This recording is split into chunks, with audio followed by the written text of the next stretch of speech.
All right, I guess we're going to get started. Dal Riley's going to come out and do his presentation, and afterwards everyone can just ask him any questions or concerns, anything that you may not know and you want to be educated on. Now's the time to get those questions out. So I'd like to introduce Chief Dal Riley, author of Section 25 and 35 of the Constitutional Act. And Tom Kiefer, his assistant, and editor of Dispense and Freedom. So I'm going to give the mic to Dell now and let him get his presentation out. Hello, everyone. Hey, there's a way bigger crowd than most chief councils can get.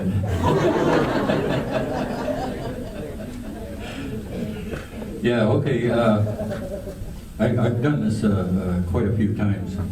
But first of all, I'll give you a little bit of my background so that you understand that, hey, maybe I do know what I'm talking about. I was in politics quite a few years, but before that, I did a lot of land claims. I worked in Ontario, and I think I got about 60 of them are all settled today. I probably worked on about 400 different kinds of situations over a number of years. I spent months and months in National Archives, learning about things, learning about how some of this stuff happened, why it happened, and it also gave me, one thing it did is give me a background on what really was Aboriginal rights, what was treaty rights. So I had to learn all about that, and of course I did.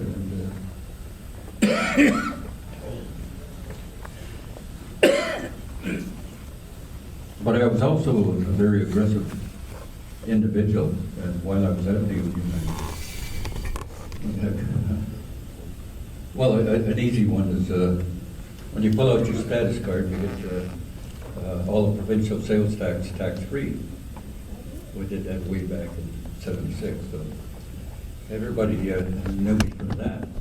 But I also run the whole Ontario region leader there.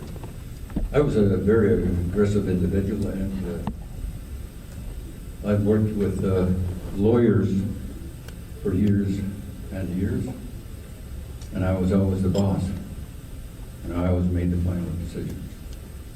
Sometimes they don't go far enough. But in any event, that's my background for understanding Aboriginal treaty rights. And of course then the opportunity came to put it in the National Constitution. I was only a provincial leader when I started to work on it. And because of my background, and of course I interacted with other national leaders across the country, and I soon found out that this was somebody, something not many had any kind of experience at or knowledge of, and it was going to be very difficult to maybe put something forth.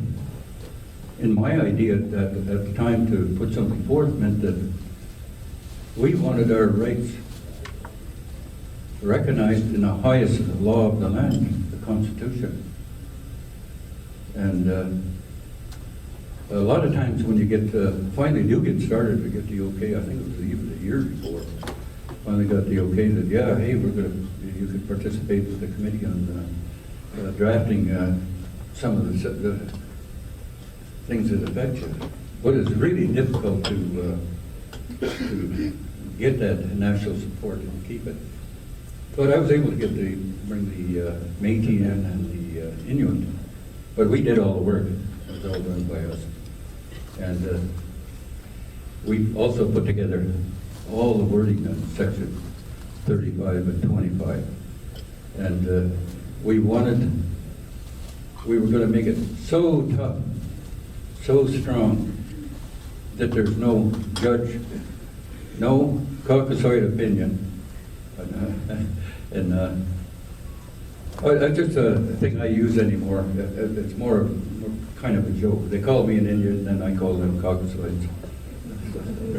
That's a white man's. It's a real word, too. Yeah. But, I mean, that's tit for tat there.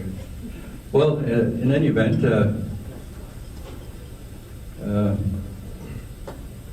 I probably did a lot of promotion that time, and leadership or national leadership, the national leadership came up at the NIB, the National Indian Brotherhood at the time, and of course I'm trying to get all of what I think the brightest minds in Canada interested, so they could run and get us protected in the Constitution, but nobody wanted to really run. And I said, well, if you're not going to run, at least support me. I said, I'll get us in there. Okay, and well, of course, I didn't know if I could or not, but I was going to give it the old royal try. In any event, whether it was my speech was on that I would get us in the Constitution. And that was all I wanted to do, really get us in the Constitution. And luckily, or whatever, I got elected. So that's a job I set about for a couple of years. I just went at it. I probably met I met 3 different prime ministers during the process, every cabinet minister, every MP probably several times. And to try to ensure things, I opened an office in England. And we called it a treaty office, but really it was a diplomatic office because we lobbied around the world, and that was the intention. I never did go over there to meet the Queen. No intention. Well, I'll tell you what I did do though. I took my wife at the time. We after one evening we walked over to Buckingham Palace and lit up a joint and saluted the Queen.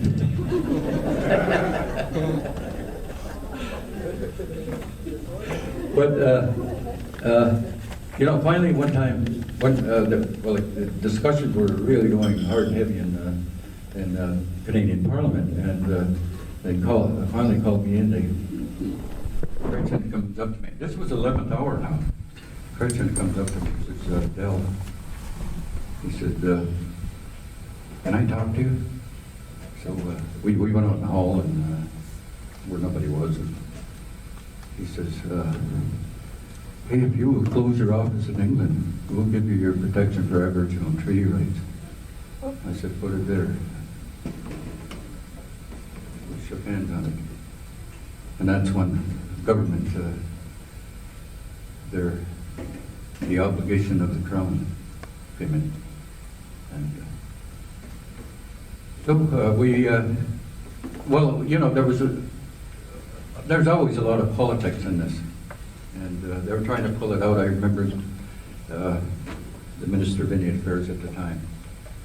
He come to me because they were getting all sorts of backlash from provinces, especially Alberta, and they wanted that out of there because they didn't want Indians having anything to do with Indian-owned resources.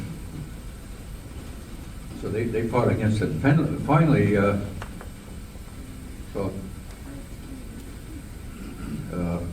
the Indian Affairs Minister came to me, he called me over to lunch. He presented me with the paper, said, Del, we decided to take it out. This is what we're going to use instead. I looked at him, I rolled it up in a ball and I threw it at him. And I walked out. And and I said, okay, now what I'm going to do, I'm going to call it a national meeting. And I did. And I had 10,000 people show up. It was a big group I've ever spoken to, but we eventually got it in. They did push in one word, but that only word was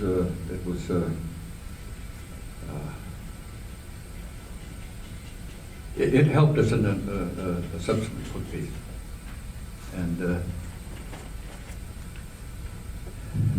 so now it was the important thing of just those words. There is a definition, and we all did it. I don't get a chance to tell too many people this. It's hanging up on the wall in the AFN office, and it's signed by the national head of the National Chiefs Organization, signed by him and myself. And we had all the elders, everybody from across the country. And the important thing of it is that it's part of Section 35 and 25, but it represents, and I always hate to use this word, the religious aspect of our traditional governments. And so that also makes it, should have the protection of religion, your Section 35 and 25. And what does it mean? I'm not going to be able to go into a lot of that, but what I will tell you people is that, of course, with my background, I know about your treaties and that. You're actually in a hell of a good position here, because you see, the Royal Proclamation said the government had to buy the land from you. How much of it did they buy from you? Huh? Where's that receipt of what they bought from you? Bet you can't find any. Okay, you've still got a lot of problems to resolve. Then the next question is, well, what does Aboriginal and treaty rights are together now? Does that represent all your resources? Well, it had to, because there's nobody else here except you. And that's yours. And those are the same words as Tecumseh had in 1814, well, before 1814, but finally, when we defeated the Americans, Chippewas on the, or Ojibwe on the Thames, Iroquois at Niagara, and Montreal. But at that particular moment in time, because there wasn't many other bodies around, I was told, well, I know 600 British soldiers give themselves up to the Americans. And as I add to that, and it's probably true, they could get a free ride back to England on the empty slave ships. Remember, England brought about 4 million slaves over at the time. They were doing heavy trading in slaves. So that probably happened.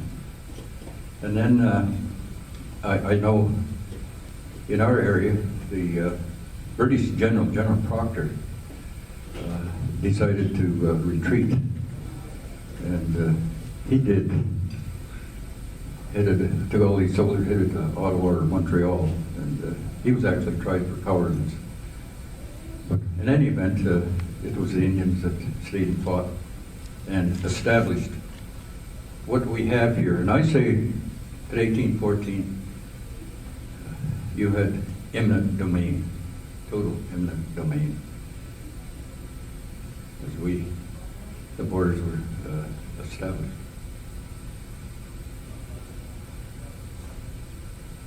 And okay, there's a lot of problems we have. We had this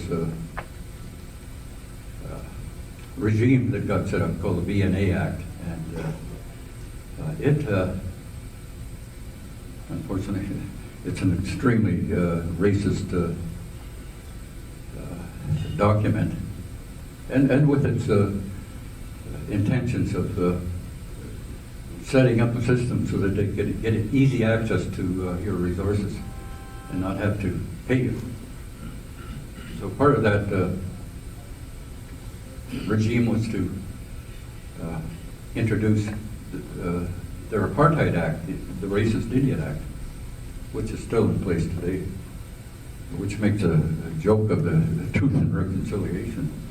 That's even in South Africa, they got rid of the racist law there. Canada, unfortunately, kept it. So I don't have a lot of praise for this reconciliation nonsense they got out there, and still maintain their racist Indian Act. So in any event,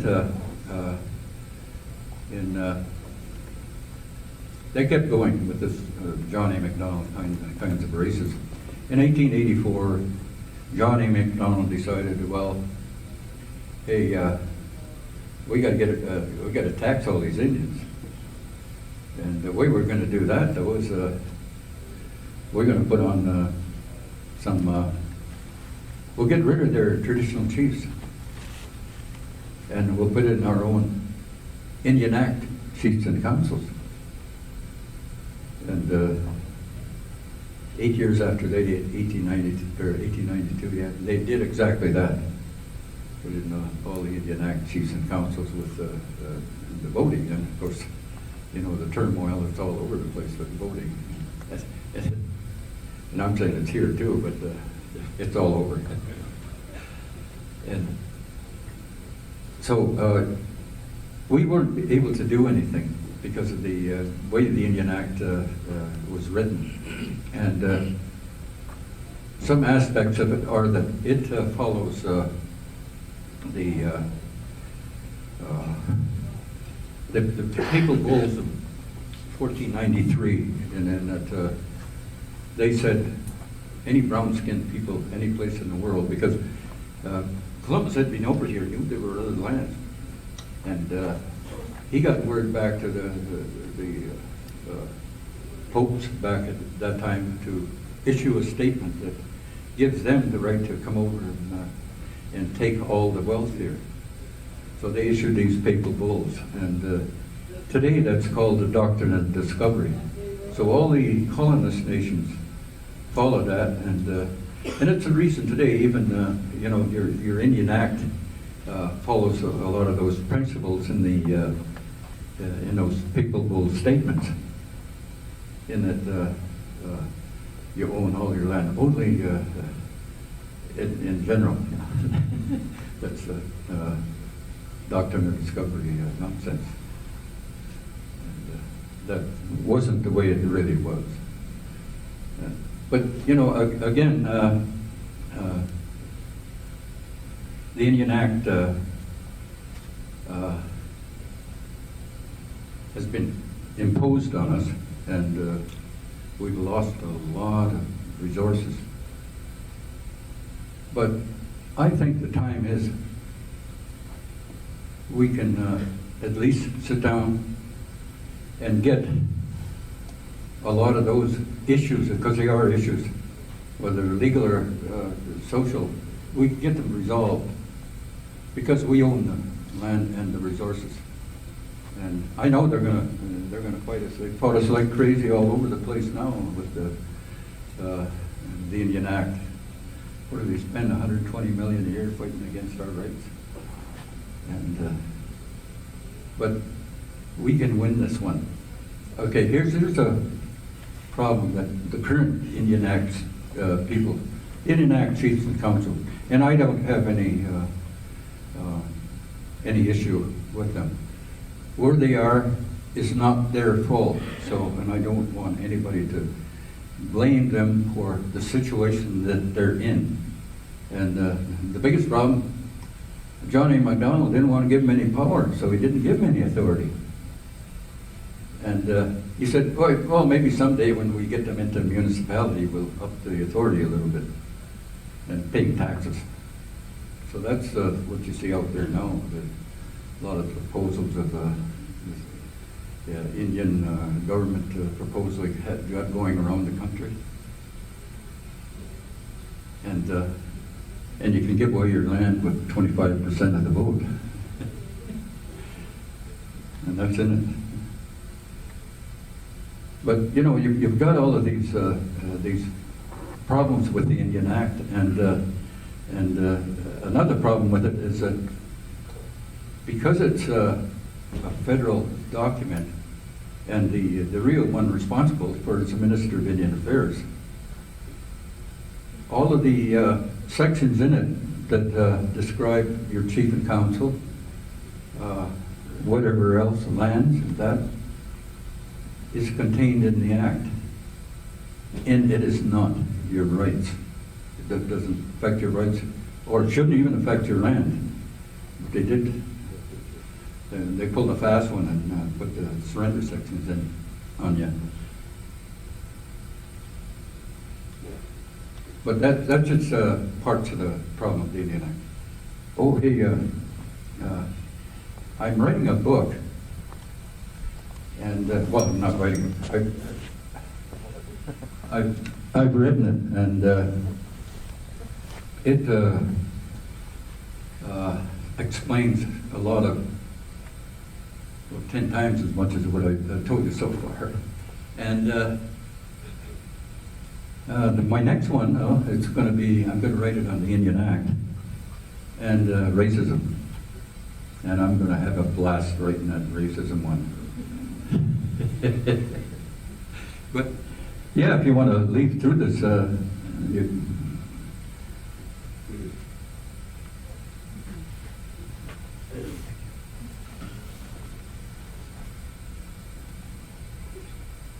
but anyway, you know, that's a chief and council with no authority.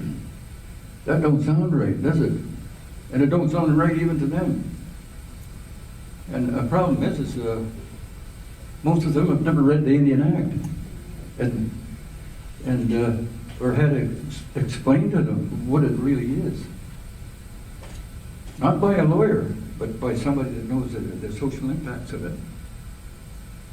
And I used to teach the Indian Act, and so I know it inside out.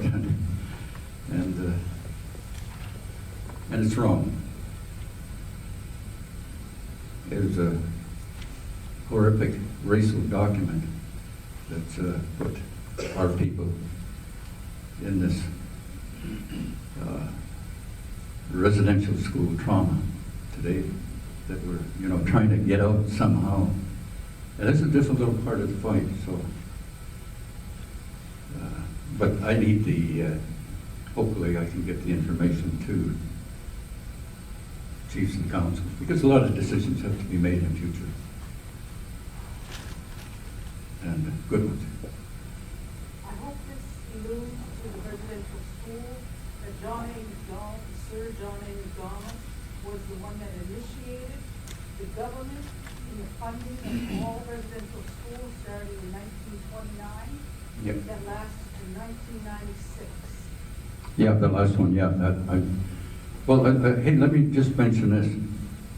I did 5 years in residential school, and I'm gonna tell you what happened, how I got in there. What school was it? It was well, they called it the Mohawk Institute at the time, but it was we called it the Mushahoe, but it was the one in Brantford. And My mother was the late Nora Bernard, the native activist who spearheaded the largest class action suit in Canadian history. yeah, Who they tried to forget. yeah. Well, here's what happened to me. It don't take me a couple of minutes to finish this one. Here's what happened to me and my family. I think around 1950, or just before 1950, I was in sanatorium in Byron, and my mother was in it, and one of my other sisters, and we all had TV, and my mother died there, and then they moved us out, and next thing I knew, I was at my house, but along came the RCMP and the Indian agent, and they decided that I guess my family had to go to residential school. But I always remember, you know, the words of my dad's wife at the time, and they'd both been in residential school, and we had 8 kids there, and she just come running out screaming, you ain't touching my fucking kids. And what they did, you know, was my dad had to still look after, she was able to save 3, and still had to look after those 3, so, or face 6 months in jail, because that's what they threatened him with.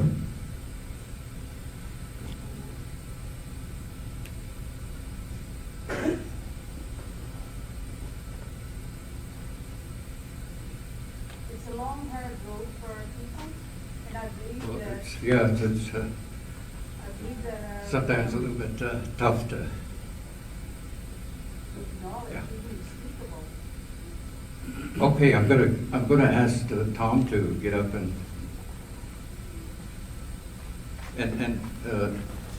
do a little presentation on the cannabis situation currently we have. Thank you, Bill.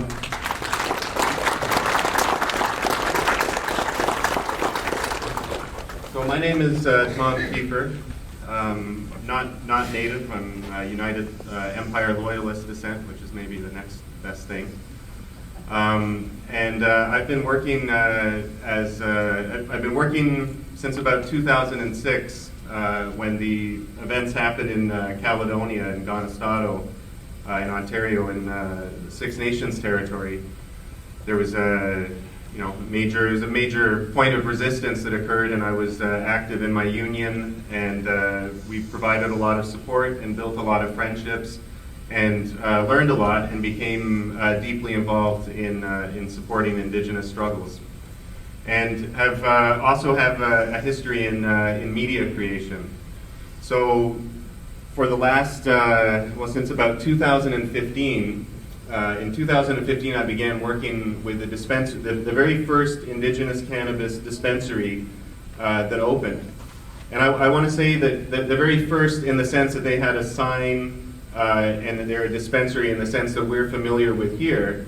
But I think that we all recognize that there's been Indigenous cannabis dispensaries for as long as there's been cannabis in North America, right? There's always that place that you know where you can go and they've got cannabis, or they're, the uncle that's growing it in their backyard, or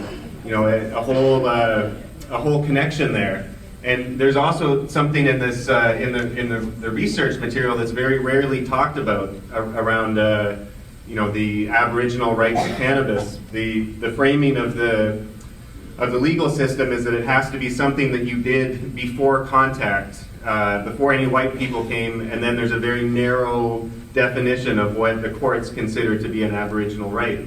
Well, when the first Europeans arrived, they did not know, they did not smoke cannabis. They did not smoke it in a joint.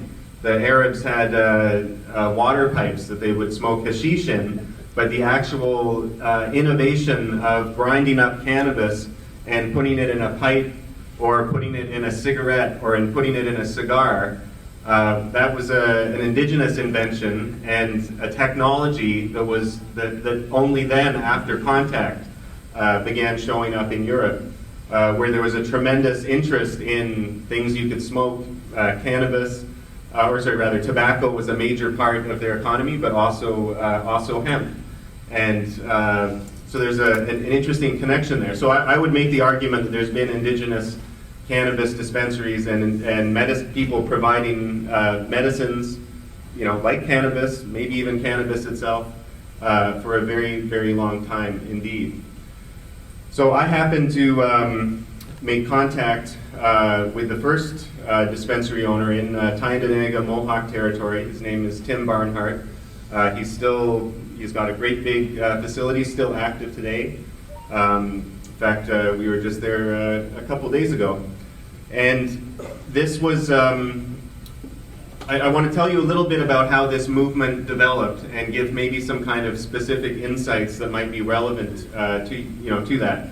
I've been there since the first one. I've probably helped about 30 different people in 40 different communities get their cannabis business started, sort of specialized in writing letters that go to the police officers and making the video where the store owner says, this is what I'm doing, this is why I'm doing it, and building a kind of public and political awareness in the community and amongst a broader level of people as to what the nature of your rights are and why this is happening.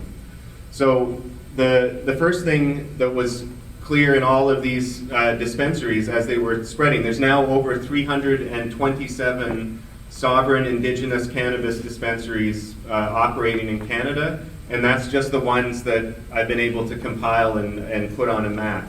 If you look at that, the Dispensing Freedom magazine, which is circulating, it's connected to a website, dispensingfreedom.com, which is the largest repository of information relating to do with indigenous cannabis in the world. And it has a lot of these stories that I can only just sort of touch on. But one of the key things that came up right from the beginning in these dispensaries, whether they were in Tyendinaga, in Alderville, in Pikwaktagan, in Oneida, in Six Nations, in Ganawage, and all of those places, by the way, now have on between 20 and 40 cannabis dispensaries in each community. So they are the biggest employer outside of the government, and maybe in some they're bigger than tobacco. I think in most of those communities, they're very significant. And the crucial thing that was stressed right from the beginning in these dispensaries was that this was a medicine, and that cannabis is a plant. It's a part of creation, and that all plants are in fact medicine. But there's rules about how you relate to those plants, and it's possible to abuse a medicine, but it's very definitely a right that people have to this medicine, and a right to an economy. The second observation that I would make out of this process in general is that the people that were leading the cannabis movements and actively opening the dispensaries and putting up the sign and doing the thing, first of all, they've been doing this for a very long time. Most of them had been smoking cannabis since they were 12 or 13 or some 8, right? And I'm not saying that's a good thing per se, but I'm saying that there was that as a common denomination. They were also coming from a position of marginalization within their communities and within the power structure of the local band council. It was often the people who were more traditionally inclined, the people who didn't run for band council and who had been a pain in the ass to the colonial system for generations. It was often those people who were the ones saying, we have a right to this and we're going to make the move to open the stores. And the response overwhelmingly in the communities where this movement started was that band council hit its head in the sand and really didn't kind of say anything. Like that was the case in Tyendinaga and Alderville and in a whole number of other places. And then there came a kind of process of pressure that the federal government was very clearly putting bans on. They were saying you need to come up with regulations. They need to be our regulations. They need to follow from the federal. The term they use is harmonization.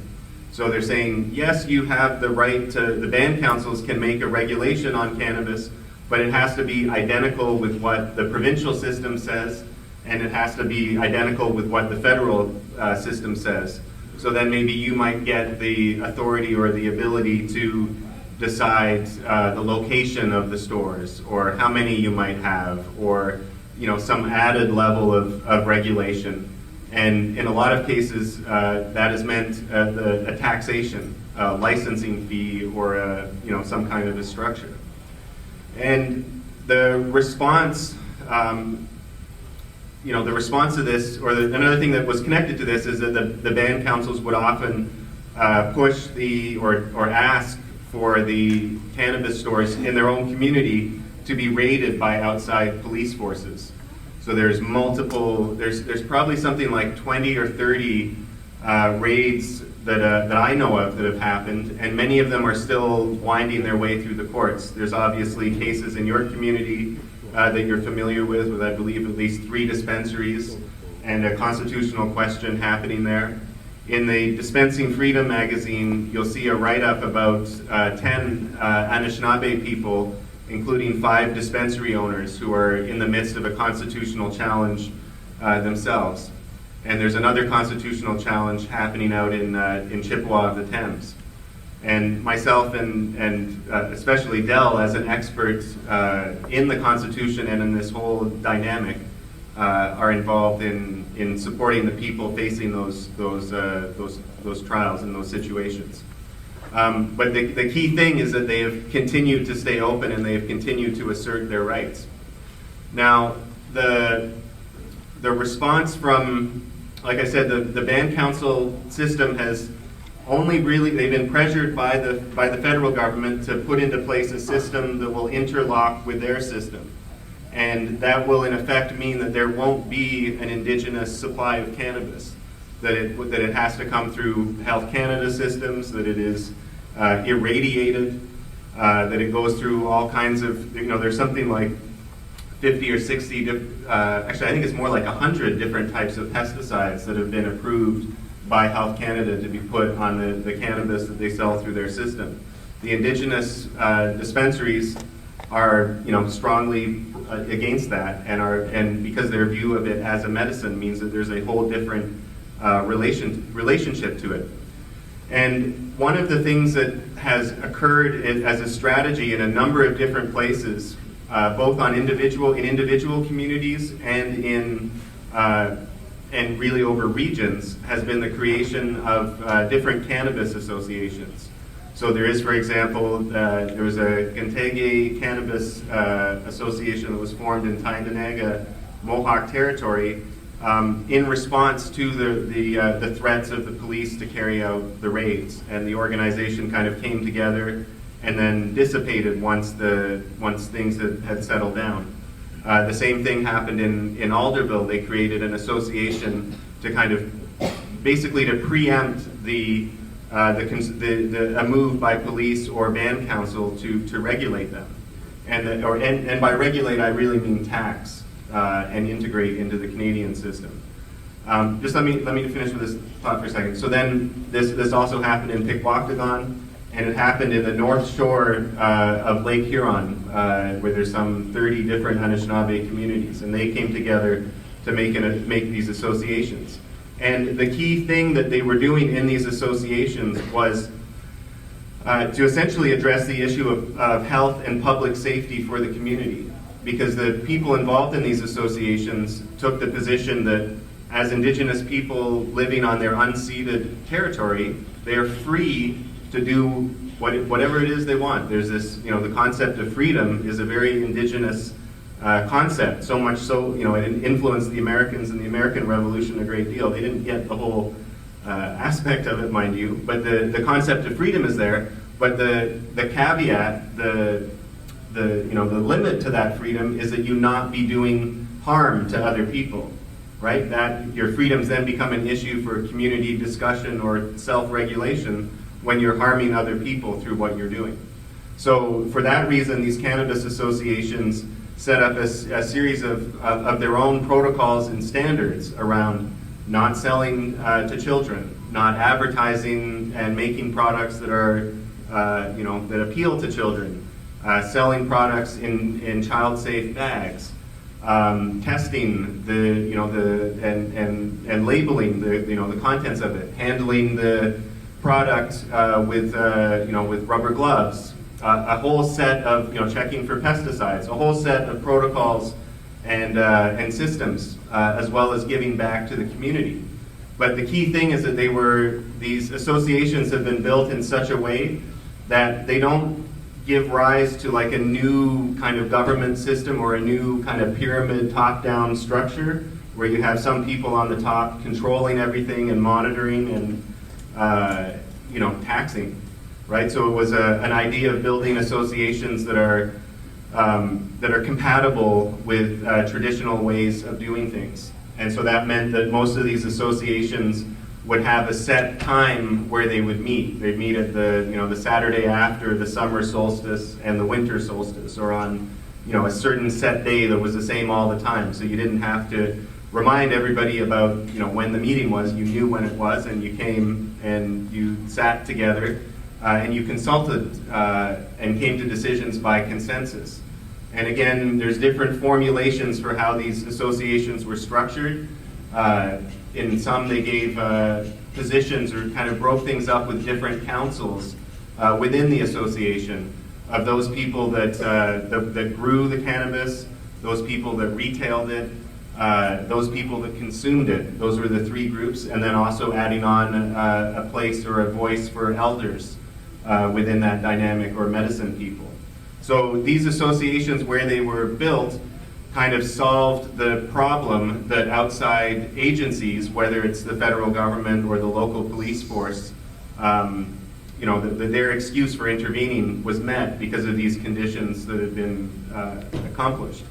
And the argument that people were making was that it wasn't a case of just either having Canadian regulation or just this quote-unquote Wild West. I mean, a funny expression, right? But they would say, there's no rules, there's no laws. But in fact, in these communities where the cannabis industry was developing, there are rules and there are standards in terms of things that you can or you can't do. And there's responses from people if you're doing, people that, I'm not really aware of any dispensaries that have sold, hard drugs and mixed it in with cannabis, because those places get shut down immediately, or there's not a tolerance from that in the places that I'm aware of. And so you're seeing a movement towards self-regulation. And another aspect of this that is also taking place is the recognition that Canada, when it instituted the Indian Act, it was intended as a way to civilize the more advanced Indian tribes and to encourage them towards municipalization, eventually enfranchising their members and becoming Canadians, just another Canadian municipality that is fully taxed and fully controlled, and in which the treaties, are no longer matter. And that's been the case right from the get-go of the creation of the Indian Act in 1876. And it's also very clearly the intent behind the government white paper in 1969 with Trudeau Sr., and it's the exact same thing as what they're doing right now. And you can see the work of Rusty Abo, who has produced a lot of excellent breakdowns and analyses of this, showing that all the things in 1969 in that white paper they're doing right now.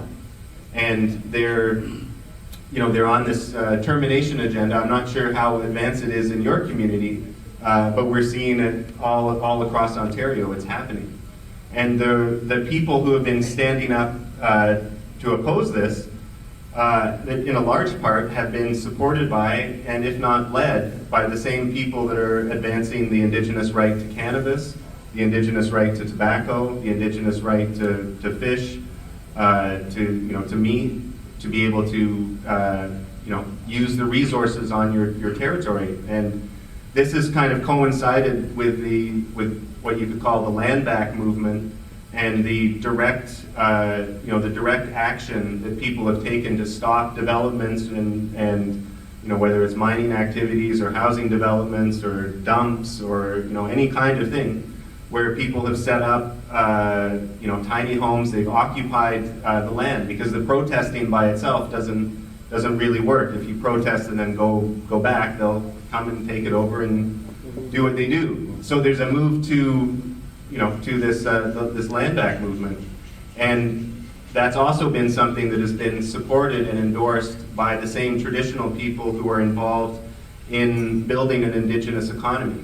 Because I think we have to be clear, it's not cannabis. Cannabis is there's like a specific moment in 2015 and with legalization, and a very clear opportunity that many Indigenous people took to be able to get out of that system and to escape the reliance on Canada and build an independent economy.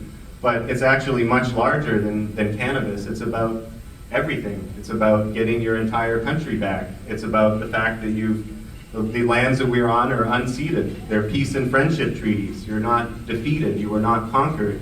You've just been oppressed by this racist regime. So, and there's a momentum to changing it.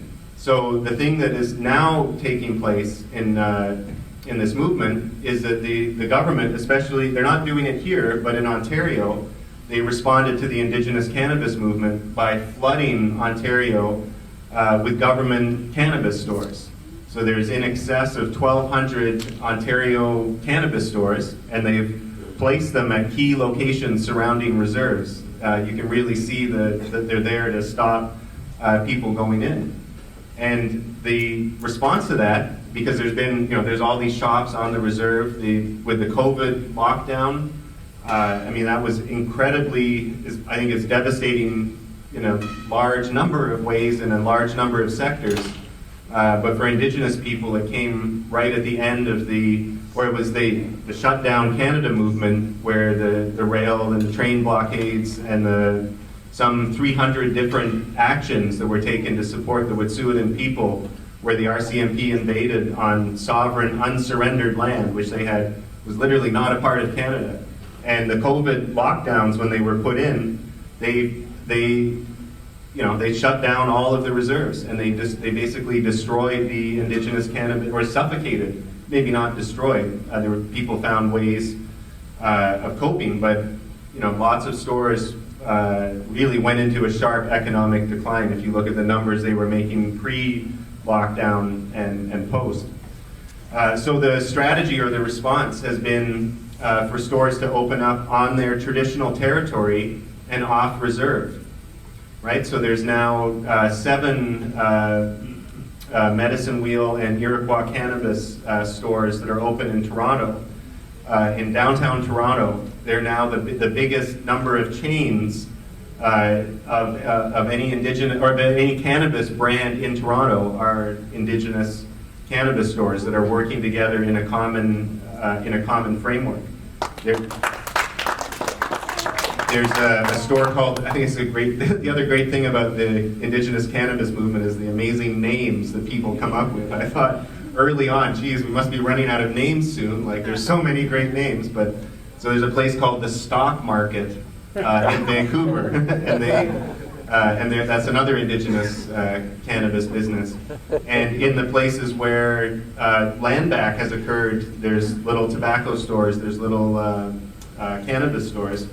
And we're also seeing in Tyendinaga Mohawk territory, they're making steps to rebuild their fishing industry and to put pressure on the federal government. If you don't give us, or if you don't give your people a license to purchase our fish from us and recognize our position here in our traditional territory, none of you will fish, right? There won't be anything. That's the position that they're taking. But the fish that they're catching is to be sold in the stores in Toronto, in freezers in the 7 Indigenous stores, and they're trying to get that number, by the way, up to 100 stores. So in all of these, that's a little sketch of how things have gone, and there's so much more to this story, and there's so many different places that it's happening. But I think that it's undeniably a bright spot in the articulation of Indigenous sovereignty and in giving people the ability and the resources to fight for their rights, and also to be able to expand into a whole variety of other industries. And in that all, we get into some really nitty-gritty constitutional questions. And I have to say it's such an honor to have Chief Del Riley with us as somebody intimately involved in negotiating those rights, in knowing what it was, what your interpretation was of Aboriginal rights and treaty rights, and how those apply. So Del and myself have gone to many of these communities where band councils are setting up these strange cannabis laws, and I call them strange because the government of Canada, when we wrote to them and we said, well, what is your position on the rights of band councils? Can they make up and pass a cannabis law, and will you respect it? Right? Because if they would, and if they did say that, well, that could be a game changer theoretically, right? There could be all kinds of innovative ways of organizing the cannabis industry and doing that in a good way. And the government of Canada's official position is that the band councils have no jurisdiction over cannabis. Period. They have no authority or jurisdiction, in the words of William Olskamp, who was the media director for Canada. And so that's why they've insisted that it's the only way that it's going to work is if it's harmonized with their system. And they'll make some, and for a while they kind of fudge this in a lot of ways in the documents, but that at the end of the day is their position. So it really raises this question of how do you organize yourselves outside of the Indian Act, and how do you get out of this, this dead end of municipalization? And obviously that's an open question, but it is the key question, and it is something that people like you are grappling with in community after community right across this country. So I will leave it there, and I'll maybe pass it back to Del, or I guess. Okay. Yes, and we do. Sorry, and we have it's Hector Pictou. Hector, did you want to come? Did you want to say? We can. Yeah, let Del go, and then you wanted to say some more. Yes, sir. Well, why not first? Because there's going to be a lot of questions. You come and say. Okay, I'll bring it over to you. Okay. Wait, like what? Okay.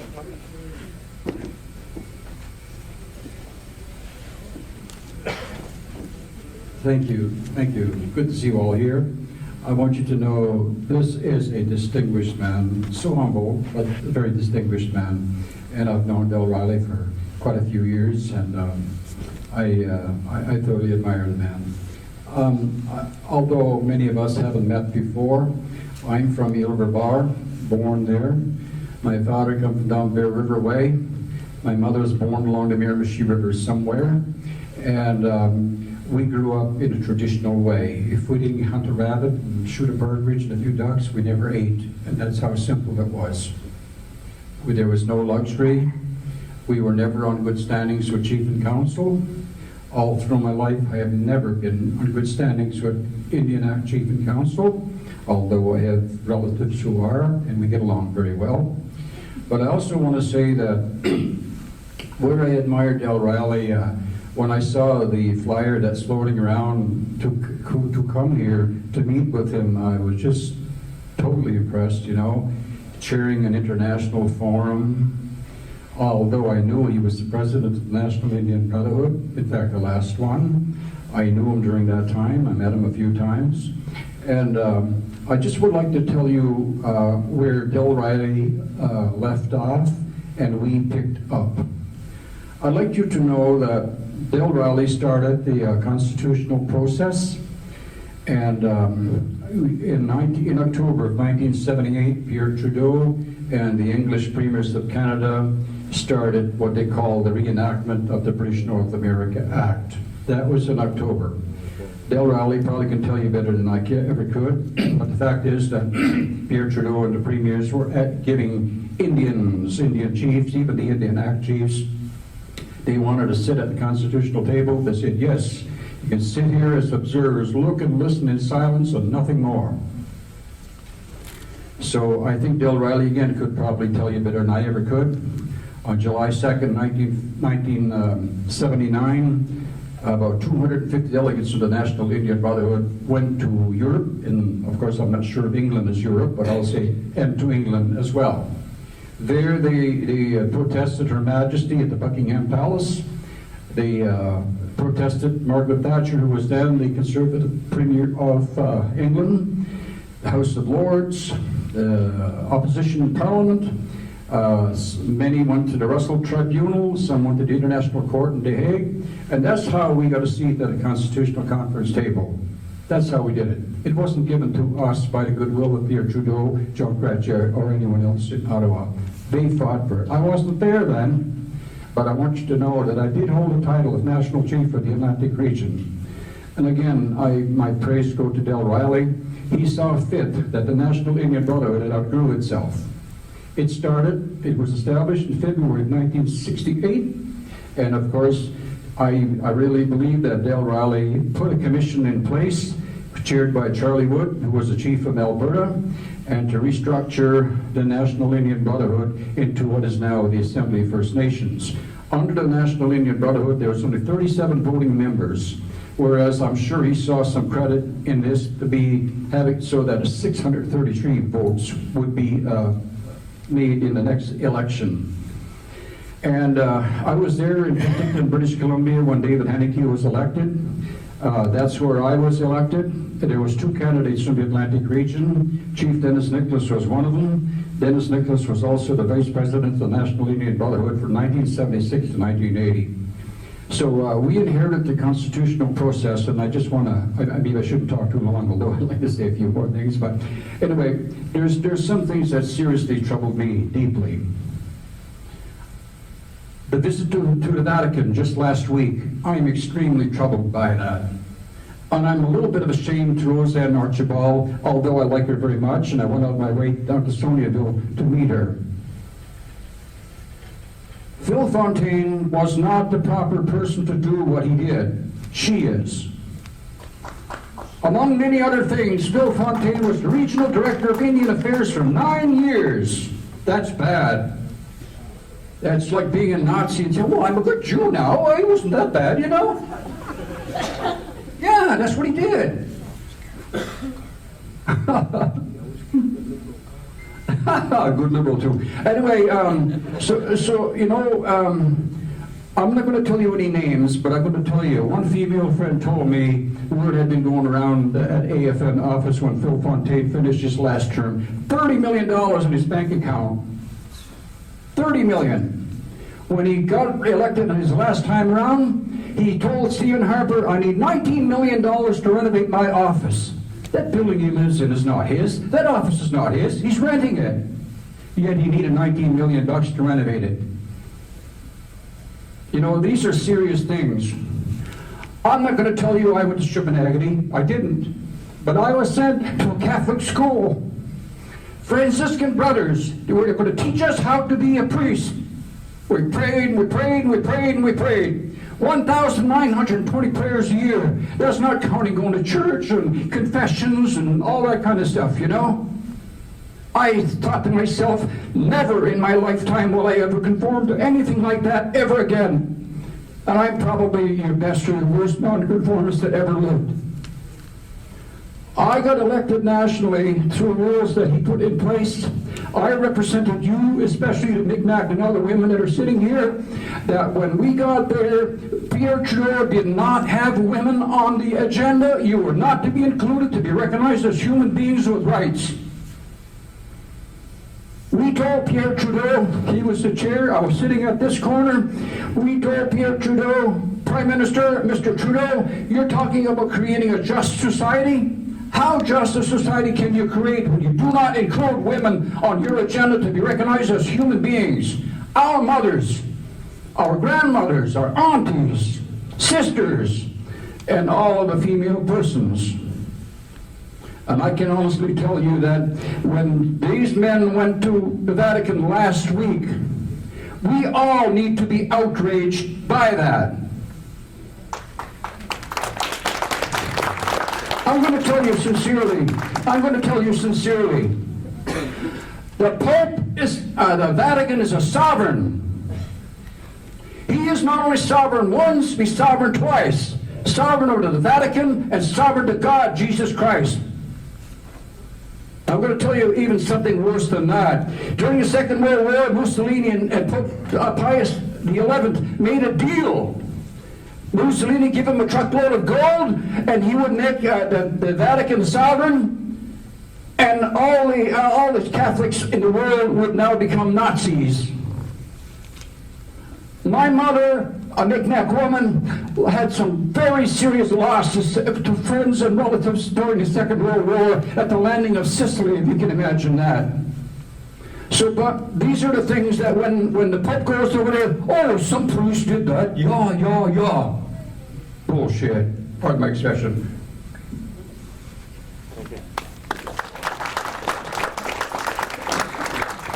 I wasn't going to fight him for the mic.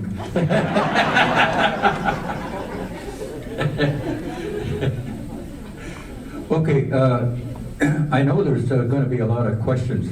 You know, rather than me go on, I can go on for 2 hours, guys, but there's a lot more I'd like to teach you, but there's not enough time.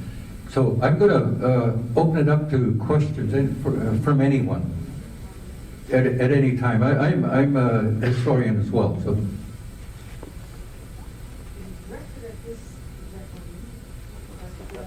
spoke too long. I want to know who directly is the one that authorizes our indigenous brothers and sisters to be charged for the RCMP to go in and confiscate their stuff, their legal stuff. Why is it? Why do they have to face court? And why are our people being charged to open up these cannabis shops? If we are a sovereign country and our land has never seen it, why is that? Well, that's a good question, and we've, Chief Dell and I have talked and sat with the Ontario Provincial Police and the Anishinaabeg Police Services, and each of the, and the RC, we haven't talked to the RCMP, but I've done a freedom of information request on their files, and each of the police services have a different perspective. So the APS, it's up to the individual officer. Any individual officer can come by. I'm not talking about the officers, I'm talking about who gives the direction on the First Nations to go ahead to give those RCMP the authorization to do that. It's usually chief and council, or more specifically, it's usually, from what I've seen, it's chiefs. It's not the council's having a democratic decision about it. It's a back door. It's one person that gives that authorization to go ahead and to authorize that? Yes, but the different police forces like the RCMP and the OPP, for example, have official policy positions that they recognize they call it they recognize the Aboriginal right, or they recognize the sovereignty issues, as they call it, that Indigenous people have a right to open stores. So if they are told by chief and council not to raid, then it's their policy, the OPP and the RCMP, not to. Conversely, if they are raiding, it would be because they are the ones that are instigating it.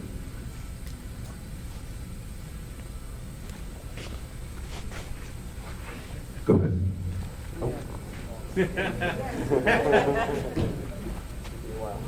It's gonna be a while. My name's Rhonda Martin. I'm from Six Nations. I hang out with these two guys. And in answer to your question, so what happens on Six Nations, right, is the only example I can give you because that's where I live. So, Six Nations police, who are our tribal police, right, say they don't follow under provincial ruling, but they'll give you a ticket and you go to court, right? They'll give you, like if you're speeding, they'll give you a ticket. So there's the confusion, right? So they were originally allowed to be who they were originally supposed to be just peacekeepers. The people in the community said, we need somebody to keep us safe. So we went from Indian police to RCMP to tribal police, right? So now you've got raids were happening on our territory in like the dispensaries that just started up. One incident, they broke into a young men's building. There was, I believe, 4, and the police brutalized them. Like busted the doors down, held them down. One young man had a trachea in his neck, and had they put any pressure on him, they probably would have killed him and suffocated him. So we started stepping up in our community, but mainly as women, right? So we started, showing up at all these different things that were happening in our community. What's going on? Why are you doing the things that you're doing? So we asked the questions, who's directing you to do this? When now, Ontario said it's legal. So I was in a confrontation with one of the biggest police officers we have, and one of the most bulliest ones. And they raided a store, we showed up, and I'm asking the people who own the store, why are you standing here? Your building's there, on your property, why are you standing here? And she said, well, they told us to get off the property. I said, really? That's what they told you? Nobody could go on the property? So I walked over to them and I said, the big bully, the officer, and I said, what are you doing? What do you mean, what am I doing? I said, yeah, what are you doing? Why are you hurting your own people? You're gonna come here, you're gonna bust down the doors, you've already done it, you're sending us into a courtroom, and the judge is gonna turn around and say, well, so why are you here? Well, Six Nations just charged us for, having a dispensary. And then the judge turns around and laughs and said, go home. Right? So we're like, so where is the direction coming from? Right? So Timmy, why are you doing this to us when you know damn well we're gonna go to court and just turn around? And so we've lost a day of work, we've had to put money that, taken out of maybe our grocery fund to pay for a lawyer, whatever. It still hurts us. So we are doing exactly what the government wants us to do, hurt each other, right? So if you guys aren't sick of it, I know we are. I live in a community that has 2 councils. We have our chiefs and clanmen, we have our hereditary system, and we have an elected system. That elected system's been sitting on our territory for almost 100 years. To 2024, it'll be 100 years. So when we started stepping up, like I said, if the police are taking direction from who, don't want to tell us who, band council saying we're not sending them there, okay, you know what, it don't matter. You ain't gonna do it anymore, right? So we had enough of the brutality. They busted into a home that had children in there, and they traumatized these children. These aren't, like I said, these aren't OPP. These aren't Ontario Provincial Police. These are Six Nations residents who are police officers, right? So we just had enough of the complaints. So we started getting women together and we started asking the men, we're gonna go to the police station and we're gonna break down a door. And they're like, whoa, what? Well, basically that's what we're busting our own door. That invisible door that we keep letting them put us through, we're gonna bust that door down and we're going over to the police station. We're gonna have a word with these guys. Well, it didn't work out like I planned. We all got fighting. And it took a police officer to jump up, grab a motorcycle, a young man's motorcycle, he was gonna toss it. Well, you know what, that young man flew on him. And then the brother jumped in, then the father jumped in, and then you got people over there, and I was like, the women were trying to stop things, right? So anyway, I finally had a word with the chief of police, we got things calmed down, and I said, all you need to do is walk up to the goddamn dispensary that it's on 6th line, 5th line, wherever it is, and knock on their door and say, we're coming in, right? So if these dispensaries aren't selling drugs, aren't selling harmful things to children, then, why shouldn't we be allowed to have our own economy somehow, some way? We've been suppressed too long, and as long as they're not selling drugs and they're abiding by community rules, right? We have a People's Coalition. We started that long before the elected system got their cannabis law regulated. It's been running now since that conversation we had with the Six Nations police. And I think it's almost a year now that happened. And they've never raided anybody. They haven't had to raid any dispensaries. Because we carry a sticker that says Six Nations People's Cannabis Coalition. So they've got, I'm gonna say 23, maybe 30, I don't know. I lose count, I don't count them, but there's quite a bit who are all under this coalition who has promised to give back to the community. We have a volunteer that goes around and collects, I think it's like $200 or $500 a month. They put it into a fund, and it's been used now for to help girls with jerseys. They put a roof on for an elder. So they're giving away back, like back into the community where band council takes you how long, right, to get a new roof or, you know, I mean, they got to go through all the work too. So it's not just the people sitting in the band council We sometimes, have a couple of right? concerns here that it's crazy. That there's no questions asked. They don't want this big long hoopla or big long write-up of what you need. They just go in and they do it. There's no problem. And they don't expect you to, say, oh, thank you, write your Facebook, how great they are, whatever. They do it. That's honorable. When Six Nations elected council first thought they could come up with a plan, they had a community meeting, and there was a lot of people that showed up. They said, okay, Canada's regulated, so how do we get involved? They wanted 12% of what you made that month. And then you go and put it in their account. And they will fix the roads, they'll do this. And I just stood up and I said, you know what, you already get money to fix our roads, and they're still not fixed, so blow it out your, like, who you think you're lying to? We live here, honey. We see what's getting done and what's not getting done, right? So, and I said, at 12%, at that time, Tyne was putting in, I think they said 8% into their neighbor helping neighbor fund, something like that, right? So I said to the community, the people in the community at that meeting, and I said, hey, wasn't yesterday a payday, like for bank council? And they said, yeah. And I said, how about you guys run to the bank and withdraw 12% of that paycheck and hand it out? And they're like, I go, yeah, exactly.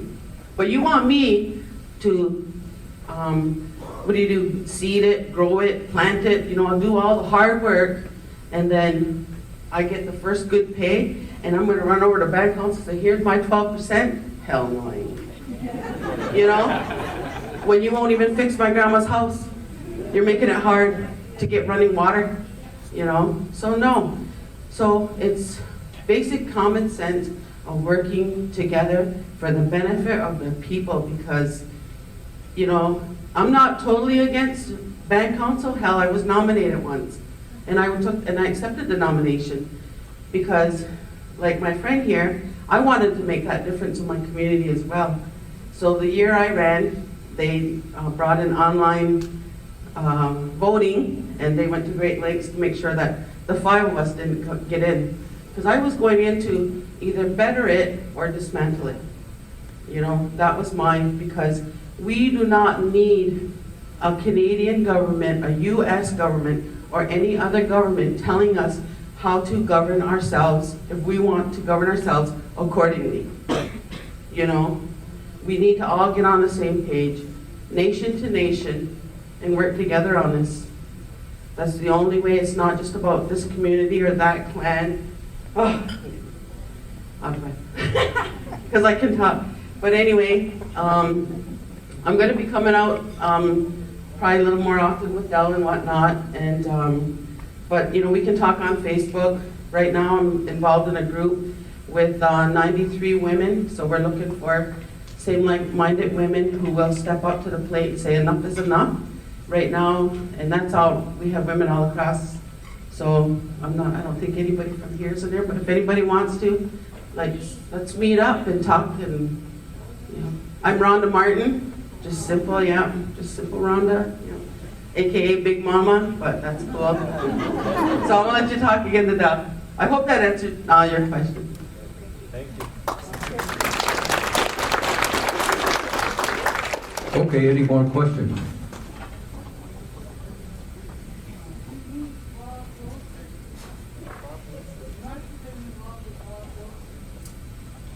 I didn't hear that. You know Bob Wilson, Billy and Raybold's father? Oh, Bill Wilson you're talking about. Yeah, he's an old friend of mine, and yeah, I always beat him in a game of golf.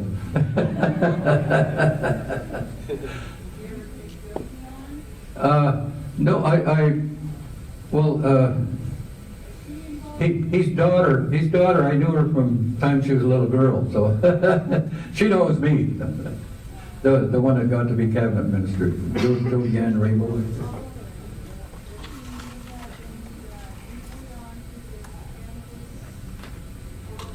Yeah, I don't think he's in the greatest health right now. I know he had one bad leg, so he couldn't get around very well. Does she have, does God have any input?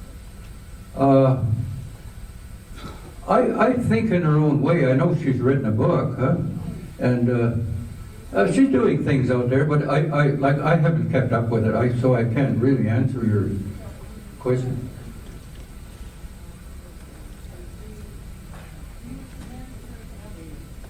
Oh, yeah. My question is for whoever's starting this would be, what is some kind of system we could put in place to protect parents from retail vendors that we have been using cannabis as a way to apprehend children? Oh, yeah. Because we consider it medicine, so if we Yeah, consider it yeah. medicine, wouldn't we protect it under like the same kind of medicine as like sage or sweetgrass or something? I don't know. I hadn't heard of them using that kind of tactic. But probably your best bet is to, like they're doing across the country now, just take over all of the CAS kinds of. Our chief gets paid from the family here, so I don't think he would want to give that up. Well, I mean, it's not up to him, it's up to the people. You want to do it, you'll get it done. So, yeah, organize as much support as you can, put it down what you want to do, and you've got a lot of examples all over Canada of what they've done. So get those copies and say, hey, we like this, we like all of that, but not that. So you know, do your own thing.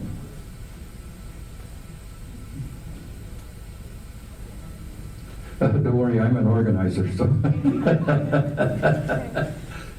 had a question. I was buying lobster. I had 96 crates of lobster last year, and they took my truck and all the lobster, and they never charged me with nothing. They said, I tried to call a lawyer. They said, you're not charged with nothing, so we can't do nothing for you. Oh, yeah, okay, but you could sue them. Do you want to sue them? Yeah, it's a good case because you got a lot of time and you've lost a lot. And they're breaching their fiduciary. And anytime you get cases like this, you make sure you charge them with breach of fiduciary. Because, breach of fiduciary. See, it's not only your chief and counsel. They have a fiduciary obligation, and it's because they have to do work for that's approved up a little higher in Indian Affairs, but they now have that fiduciary, so you have to go after both of them. So, and eventually, Indian Affairs has to pay. So I would sue the DFO and the Indian Affairs. Oh yeah, do both. Yeah, well, the judge will decide.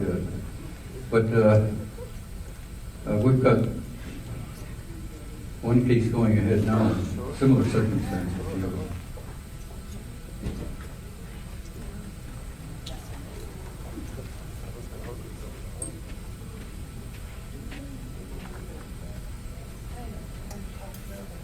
Yeah, talking about my brother-in-law, Stan Johnson. I don't know if you remember Stanley, but anyway, he fought the courts for years when it came to the cigarettes, and he was always being raided. They were always taking his stuff. He ended up going to prison. He ended up losing all his money. He ended up losing his home after he died because his wife refused to go bankrupt. She paid all his bills. But anyway, I remember one point they took a bunch of his products, which was hundreds of thousands of dollars, and he went to court. He won the case. The court said the province had to pay him back his money. He never got a penny. The judge stayed that decision. Then you needed it taken up to a higher level.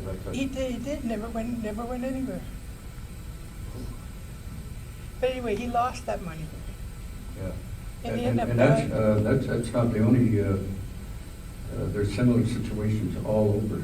Yeah. I went to court for somebody Yeah. one time over cigarettes.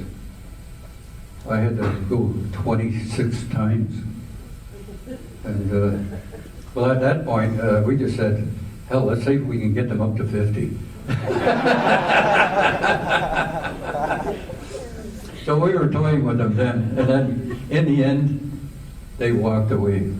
Because they knew we were using Section 35 constitutional arguments. So section 35 is covering you on cigarettes in court? Yeah, oh, we had cigarettes long before. Well, it never got to court because the province wouldn't, after 26 times coming to court, they just walked and never come back. So does that mean I won the case? I think it does, doesn't it?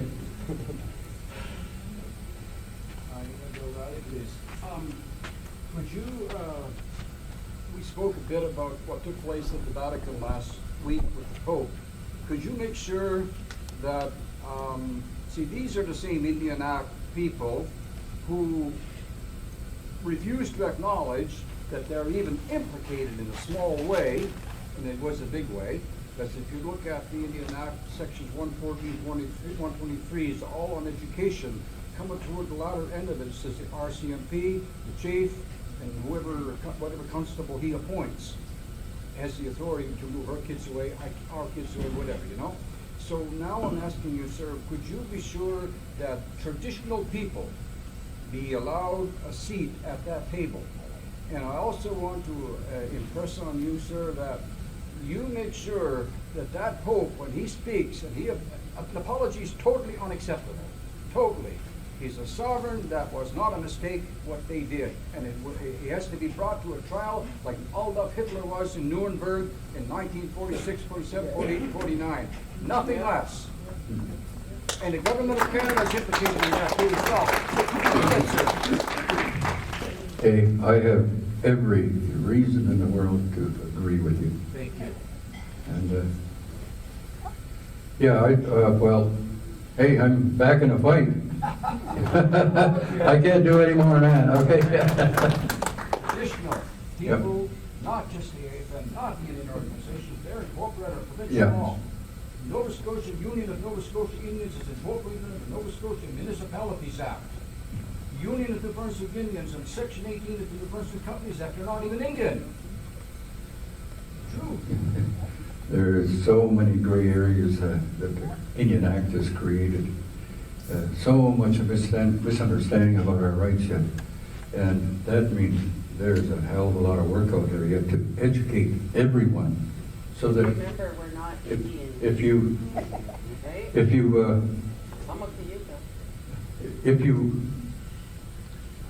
get educated on this, of course you can make a hell of a lot better decisions, and you know what's going wrong with the system that's there, and it is wrong.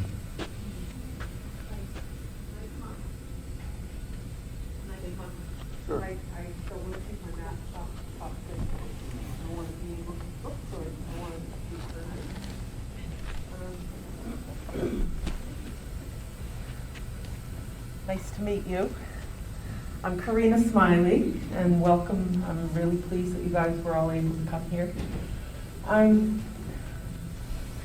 Some of you, most of you know me, but I work in community here in Millbrook, and I cover most of the communities as a victim support worker throughout the province.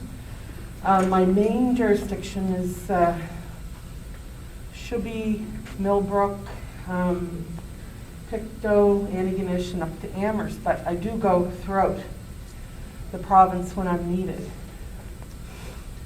And as a victim support worker, I look at all sorts of crimes and harms that are done to our people. And I see a lot of intergenerational trauma. And when I look at, abuse in itself and domestic violence, and I'm teaching the people that I work with, to decolonize and teaching them that this is not our way, this is the way of the colonizer. And I get those same mixed, angry emotions that some of you are talking about when it comes to the apology. And the reason for that is when I look at it through different lenses, I see our people who are going back to their abuser is no different than returning to your abusive husband or your abusive wife. So we have to be patient with our people, whether they're elders or they have intergenerational trauma of being loyal to this system. And remember, it's not God that we're against or opposing, Creator. We're opposing the abusive relationship. And so it's going to be our responsibility to have kind of hold space and have compassion for our Catholic brothers and sisters. Not that we're condoning it, but we're hoping that we are going to decolonize from this. When I see people standing up, the younger generation, they're decolonizing. They don't want this. But we see a group of people who are in the middle of that. Those are the survivors, and sometimes some of their children. So Stockholm Syndrome, if you haven't heard of it, it's real, and it's happening to our people across the country. Everybody who's participating in that. And the best thing that I could suggest is respecting our elders, that them having that apology was really important to them. You know? And respecting and understanding that that's what they needed as a part of their healing process. But our role is to teach those generations going forward that that relationship does not serve us. It never did. And getting back to our ways of knowing and being is where our healing lies. And all the people that I've worked with throughout the last 7.5 years, it's when our people get out and talk to the elders, practice their traditional ways, go to their sweat lodge ceremonies, do their tobacco ties, do their smudging. That's where the healing is. Because when you're taught as a child that you can punch your brother and then go behind the little curtain and confess your sins and it's okay, you become like one of Pavlov's dogs. You're classically conditioned to be an abuser. So, thank you. Thank you. Okay, question over there.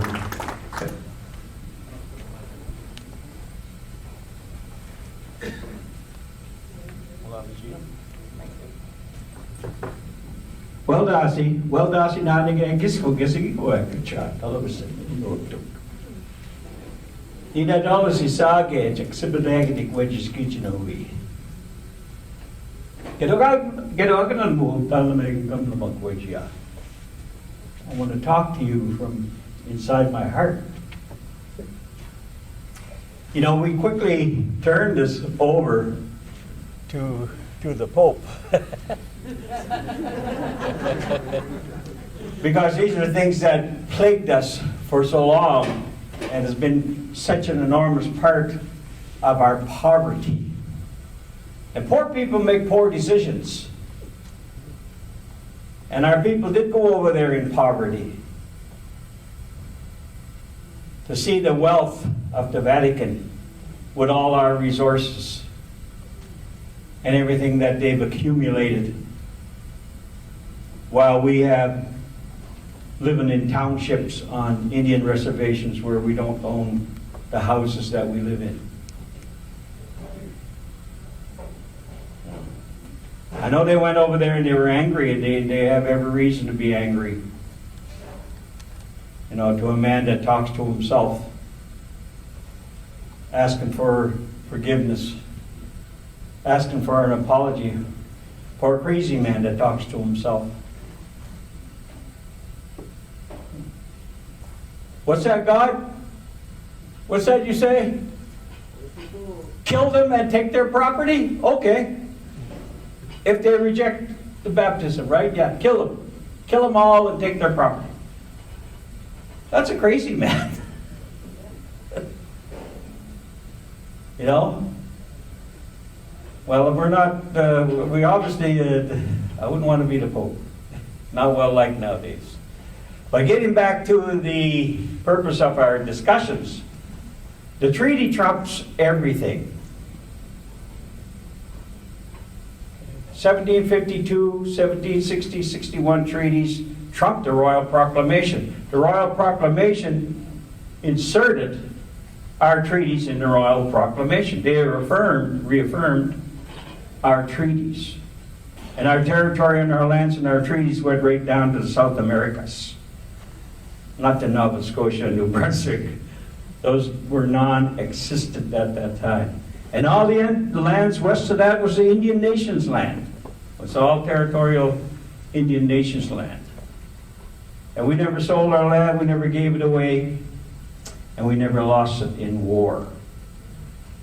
So the fact that we are on an Indian Act reservation, that's just a new piece of designated fence. Our territory is 200 kilometers off sea. We got people working in our territory right now out there in boats in our territory. This whole territory, as far as you can see, until the language changes, is where our territory goes. That's what we respect. When our language changed, that's how far our territory goes. We had the wampum. The 1763 was a wampum. Nations going in two different directions, but not intertwining. Separate, independent of one another. We gave the British permission to run their own government, and we would run ours. Somehow or another, over the years, that crisscrossed and changed. But the Indian Act is a very, very small part of our nationhood and of our authority and of our generation. The Indian Act power is a 2-year term in most cases. That's a short term for anybody to be making any decisions in respect to the Indian Act. First of all, the land is treaty, not Indian Act land. Nova Scotia's treaty land, Maliseet land, Passamaquoddy. These are the things we got to realize, and we got to think that way. I drove all through my territory today, and I feel very good, and I'll drive all the way home through my territory tonight, feeling very good about it. All right? I'm not home on Indian land, reserve land. I'm home here. As far as I can see, as far as I can think of what I own is what I own. And that's where we all need to be thinking about. I agree with you 100%. Thank you. And that's where we need to be, and that's what the Supreme Court recognizes. The Supreme Court didn't recognize the Indian Act. The Supreme Court recognized the Treaty of 1752. 1760, 1761 didn't recognize Chief and Council of the Indian Act. So we wear many hats here. We're traditional, we're Catholics, right? I'm not. Just to be clear. I'm a rock, I'm a tree. I'm fertilizer. That's what I want to be, okay? So let's think about what our brothers and sisters are doing by opening their businesses, whatever it may be, whether it's fishing, right? Whether it's gasoline, whether it's resource management, whether it's tobacco, marijuana, whatever you want to call, whatever your business is, it's treaty business. It's territorial business. It's an inherent right. Something that you were born with. Nobody could give you that right. You were born with that authority, and your babies are being born with that same authority today. That's powerful. Our CIP member works a 40-hour week. His power's gone. Right? Retires, he's gone. Right? You were born with your authority, born with your responsibility forever, and you inject that into your family and into your children. So remember that, okay? Well, lolly all.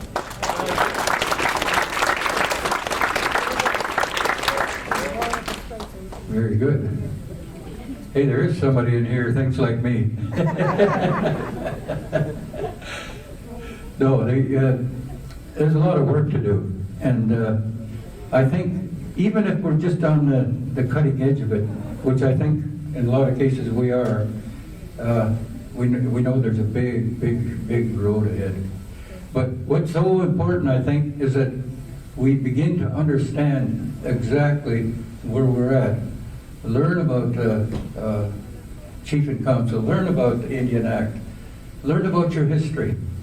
That was one thing I wanted to do tonight, was to give you a rundown on your on history. But of course, time doesn't provide it. But another time, and another time when I come back, what I would like to do is do a session on understanding Aboriginal treaty rights, especially for all of your students. I did it out west one time, and I had the students the first day. Second day, I had all of their parents. Edward just back. But you know, and it's useful. It's helpful, because kids got to know these are going to be leaders. And they got to know what their rights are.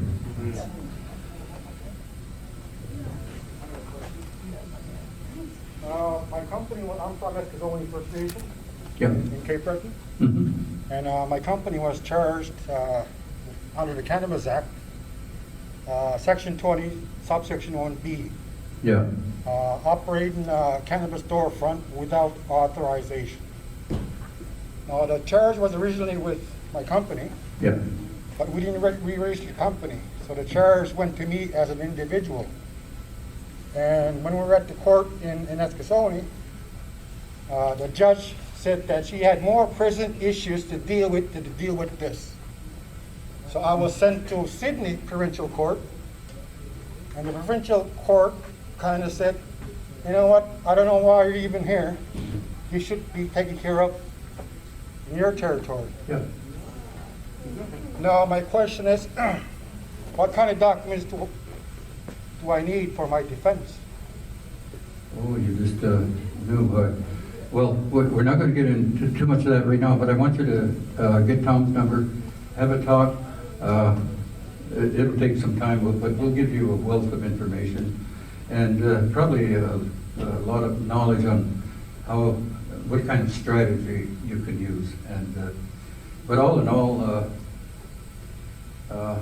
whatever they say, you make sure that you mention your defense's constitutional arguments. Thank you.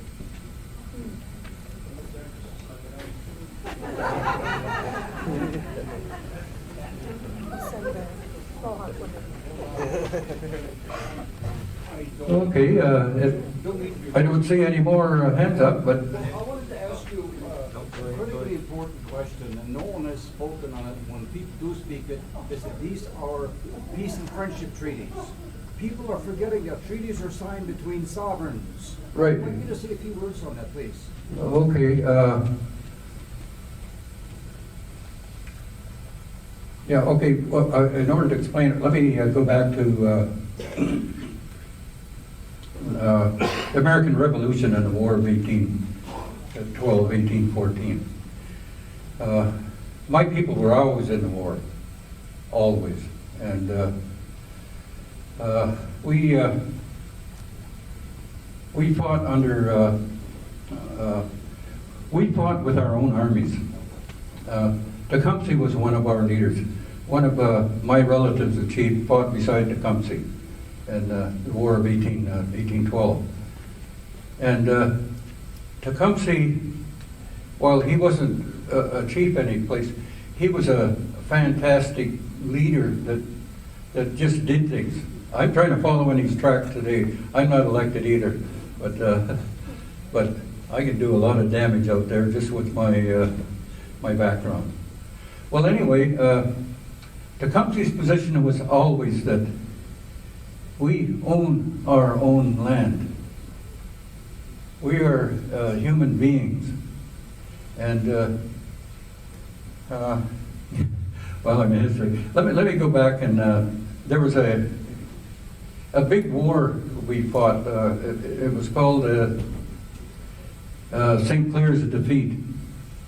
This happened in down in Ohio area, but I think St. Clair decided he was going to kind of clean out the Indians there, so he set up a big military group, probably about, I think he had about 1,500 soldiers. And the crazy thing about back then was, you know, sometimes you never hear these things in history. The armies used to travel with their ladies as well, you know, besides, of course, all of the food and grub they needed. And they couldn't travel too far each day. I think that back then, them soldiers might be lucky to cover about 8 miles a day, you know. So that, you know, I mean, they had a tough time catching Indians, and usually they couldn't. But anyway, because he had decided he was going to attack the Indians, Tecumseh was ready for him. And one, I don't know, about second or third day, they decided they were going to camp. And well, we got so many soldiers, we're not even going to put up a stockade around us. Because usually this is what they done. They had to put a stockade because they were deathly afraid of Indians. And so they did. And they just, well, they partied and went to sleep. Our people never attacked at night. They always attacked at the first thing at dawn. Well, that was so we wouldn't make a mistake and get one of our own. And so we got, the fight started. We killed over 800 of them anyway, the soldiers. I think we lost 25 warriors. And put them on a run, and we didn't chase them and kill the rest of them off. We let them go. But that was the way things went at the time. And as I said, Tecumseh's position and our position and the position of all the First Nations at the time, we own the land. We own it. And that's still a position. After War of 1812-14, it was us that established the borders. And in my mind, legally, under international law, I'd say that we are safe in our position and we never lost a war. They can't say they won it by war. And today I think the courts are trying to find some legal language on how can we justify taking away all their land and resources and make it look like it's not racist. But you know, that's a bit of a Supreme Court decision every time they make a decision. That's what they're doing. So treaties are signed with the sovereign. Treaties are signed between sovereigns. Yeah, they're signed between nations, yeah. Sovereign nations, yeah. Yeah, absolutely. And my nation is recognized as Chippewa Nation in the treaty we made. So, you know, again, as I said, there was no, there weren't very many settlers around then. There were just a few. So we owned it all. I have a gift for you, Del Riley, and you read this out, you're going to astonish people more than I ever could imagine. There's no laws in this country. Yeah. Okay, well, okay, any more questions out there? Okay.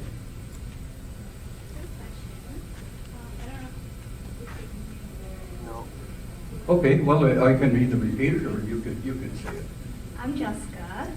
And my thing, what I'm trying to process, like I lived in Europe for 7 years and I've traveled a lot and I've gotten different perspectives in life, being born and raised in Millbrook and trying to understand my identity, my culture, and like, oh, it makes me kind of emotional. I'm pregnant.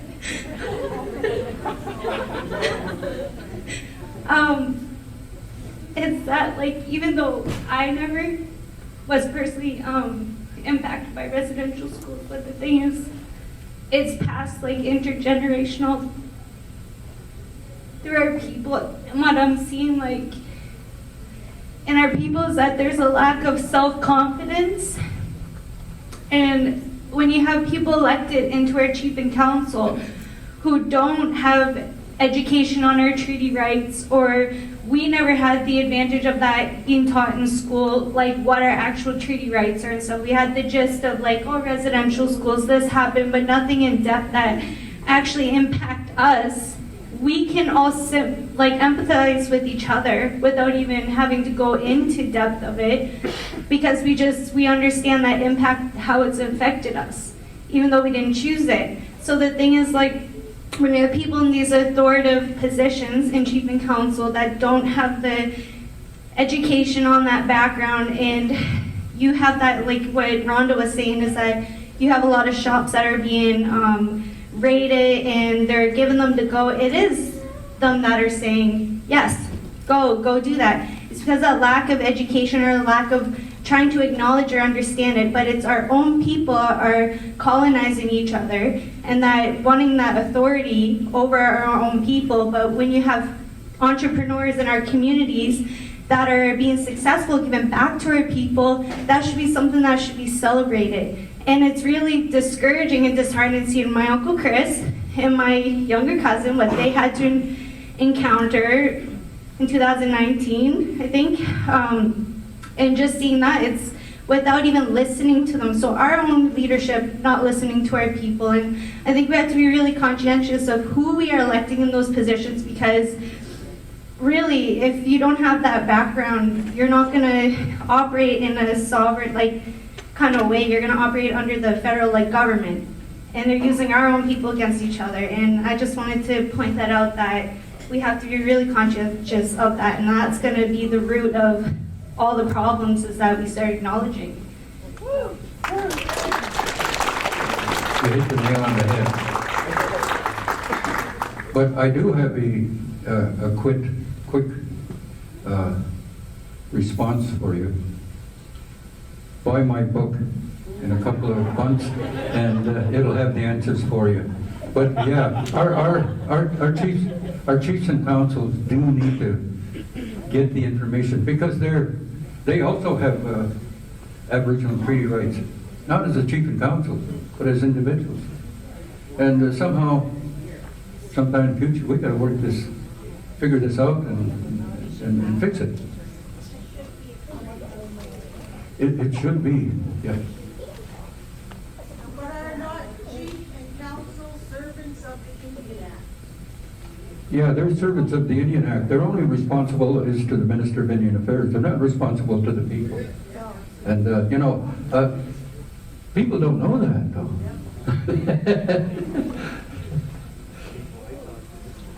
Yeah, okay, and it's got to be fixed, but it's no use getting angry about it or going at each other. Hey, we got a problem here.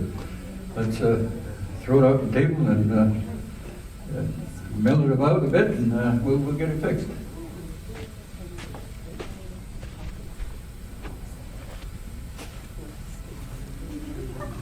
Don't run the battery out. Here it is. No, I'm just kidding. I put up with this humor all the way out here. I'm gonna take him home. Just kidding. He said, "Don't run the battery out." I'm gonna talk into it. Just kidding. Anyway, in response to the, hey man, I'm from 6, alright? All those guys are just sitting around like, what? There's one thing that dealing with band councils, right? It's not a total bad thing, right? What we need to do, we start working together and get them to push our mandates. And once they start doing that, then that makes a whole circle of unity that we need for our people. Whether once they have the backing of the people, and we all start working together, that's when we can say, all right, Canada, we don't need you no more. We got this. We got our economy, we got our banks, we got our sustainability, like we're all nation to nation once again. Like, that's not just a pipe dream. That is us all across Turtle Island finally finding a way to band together and work together with these grievances. My thing is, and I've had this issue with Six Nations Police.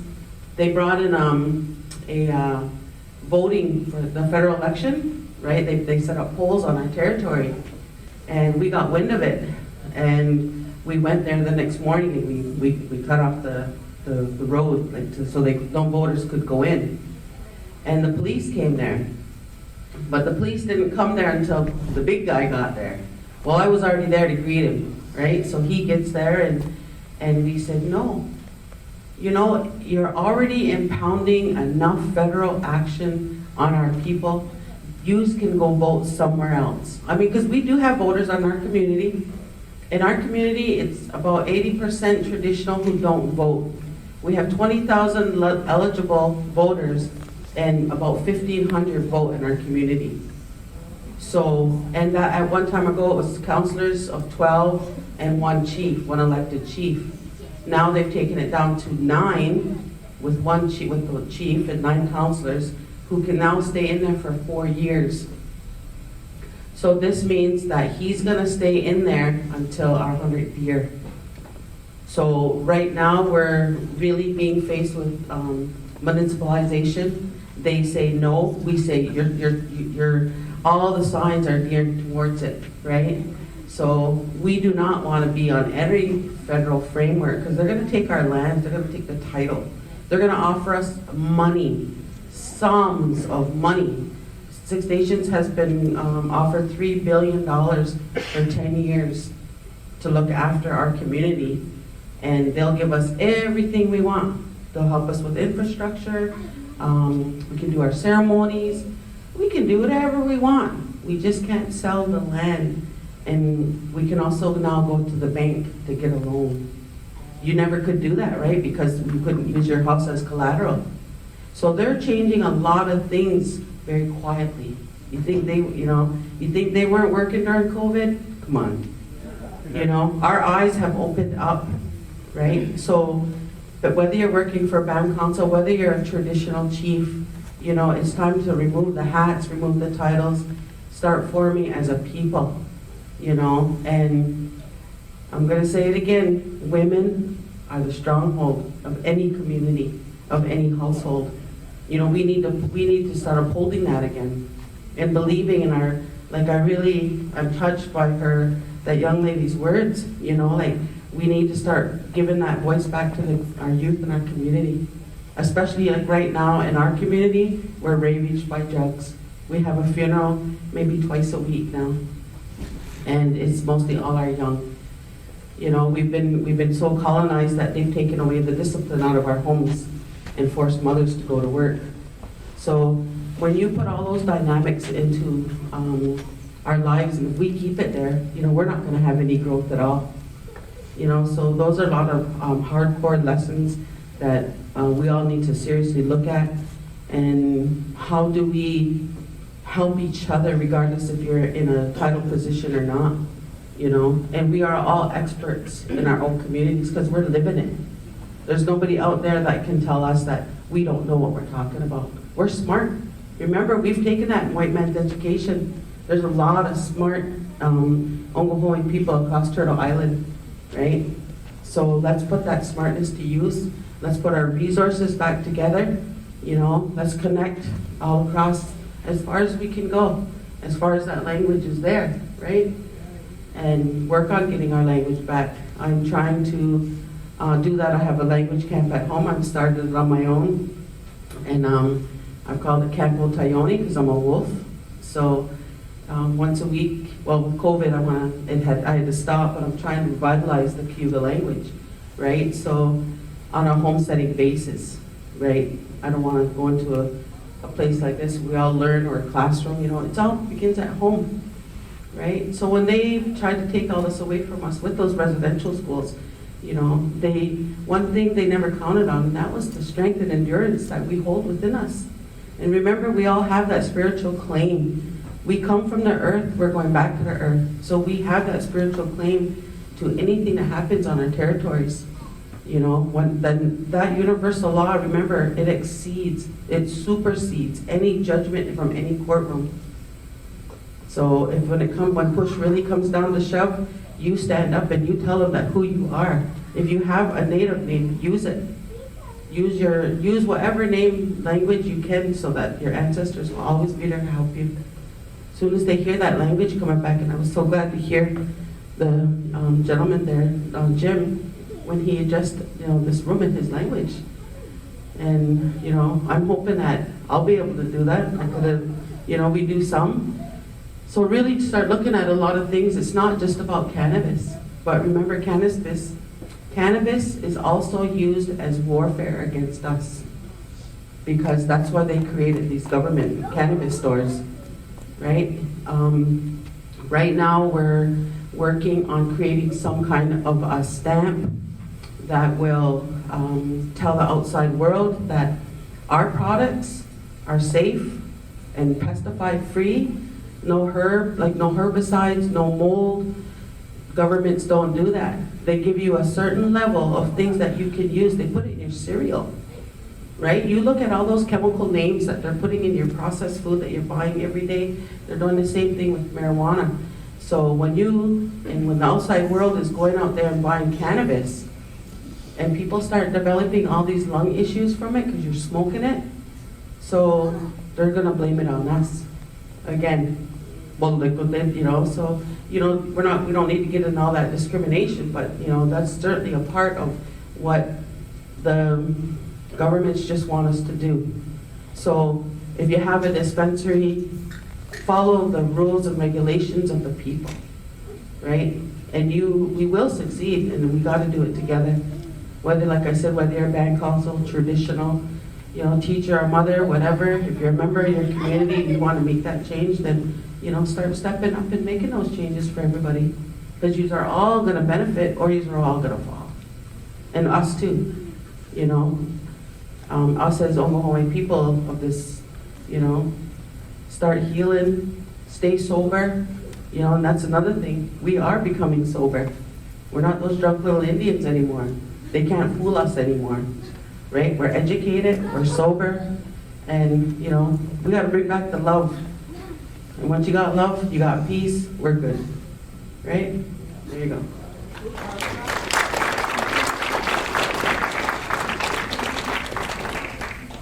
Okay, it's getting near that hour. Okay, maybe with that one we'll call it an evening, with the promise that at some point I'm going to come back and I want to teach your kids about Aboriginal treaty rights.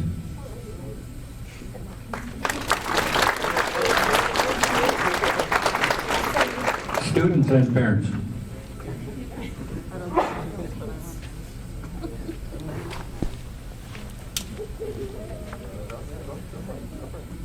Okay. Sure, I'll hand it back to you and then close it.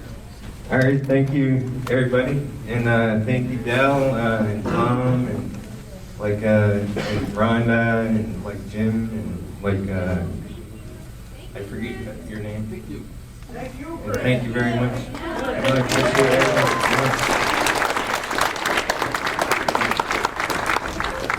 it. I just want to say too that I've been going through my own hardship, with our leadership, being uneducated on these issues, and I just want everybody to know that, like, I brought experts and I educated myself on these issues because I know it's important for our people, and it's important to learn all this stuff, like, you know, like to carry it on generation to generation, because all these facts and everything, like, this is what protects us to fish and hunt and to even sell cannabis, tobacco, like everything, you know, like, and I find it's really important that we grasp this, and you know, I feel like it's my responsibility to bring this information to my people, like I learned it, and you know, like I know, like it's gonna take time, you know what I mean? Like not everybody's gonna get it. Like there's probably gonna be people sitting in here right now that are questioning like a lot of the stuff that were said. Like that's all part of learning. Like how are we gonna learn? You know, like that's why it's good to ask questions, and then you get to know those loose ends of what you don't know. You know. But like on that note though, we're gonna close this off, and I'm gonna do some draws right now for the door prizes, and then after we're done doing the door prizes, if anyone wants to stick around, like for a little bit afterwards, that may have any questions, and they may have been like too shy to stand up in front of everyone, and maybe if they just want to have a personal chat with Del or Tom or myself or Rhonda or anyone else that want, you know, like expertise and input, that they, you know, if you guys want to stick around afterwards, that's okay. Like it don't have to be necessarily over right now type deal, you know. All right, so I guess we're gonna start off with the draws.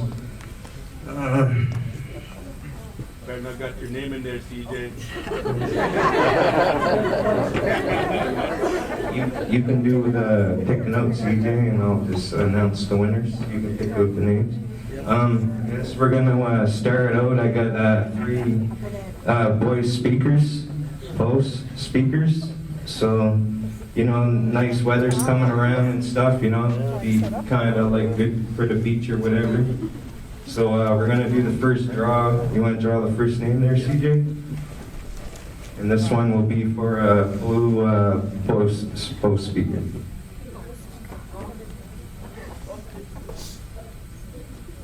Our first winner is going to be Lisa Julian. Come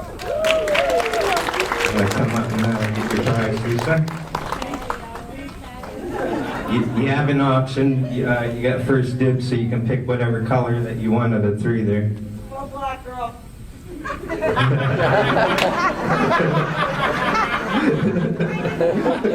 I'll use them when they're fishing at Margie's Fisherama. Yay, congratulations, Lisa. All right, we're going to do the second draw for the both speakers.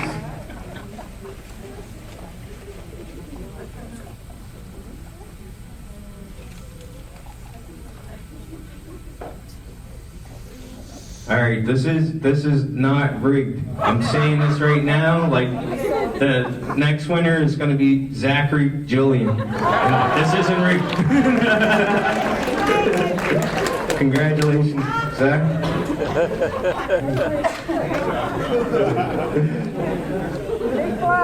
Have your pick, brother. There we go. Congratulations. All right, we'll do the third draw for the last host speaker.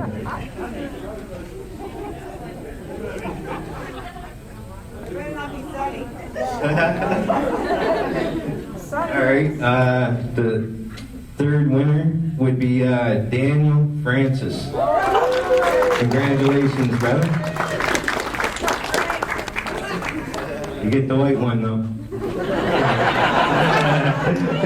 Something you're used to.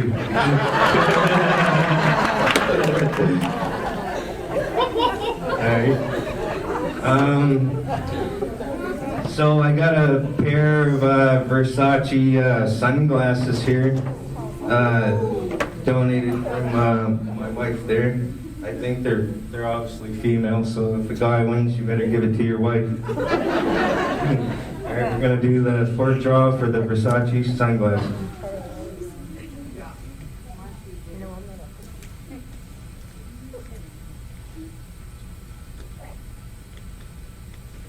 The fourth winner is gonna be Adria Godet, I think.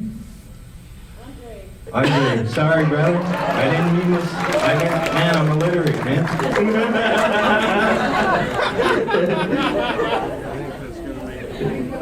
Right on, brother. Yeah, congratulations, brother. Right on, man.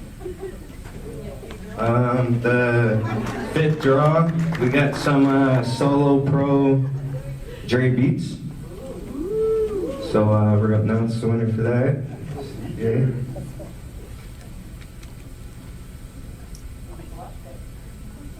Jessica Muhammad. Congratulations, Jessica. There you go. Congratulations. Doing a trade? Awesome.